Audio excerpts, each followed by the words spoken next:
পেতনি গায়েব হয়ে গেল। রাকেশ ভয়ে ভয়ে লেপ সরালো।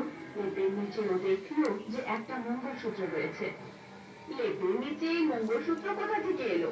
এই লেপে নিশ্চয়ই কিছু वो तो खाई গোলমাল আছে। सालू রাকেশ বাবা, এই লেপটা खाई আর গায়ে सालू দিস না। এখন পুরনো কম্বলটাই গায়ে দে। पेठा है गला कक्केरा কাল তুমি না মুন্নালালের কাছে গিয়ে এই লেপটার কথা জিজ্ঞেস করো। এই লেপটা কোথায় পেয়েছে, কে দিয়েছে, সব খবর নিয়ে এসো।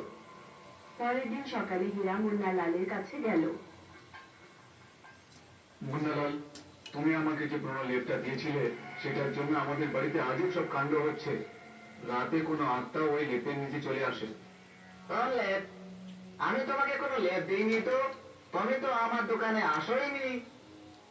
কি আজে বাজে কথা বলছো? দুদিন আগে তো তুমি 200 টাকায় আমাকে লেপটা বেচছিলে, মনে নেই? কোনো প্রমাণ আছে তোমার কাছে যে আমি তোমাকে লেপ বেচেছি? দোকানদারির সময় ফালতু সময় নষ্ট করিও না। তোমার কোনো ভুল হচ্ছে। আমি তোমাকে কোনো লেপ দিইনি। হীরা মুন্নালালের ব্যবহারে খুব অবাক হল। এত তাড়াতাড়ি মুন্নালাল সবকিছু কি করে ভুলে গেল? হীরা তার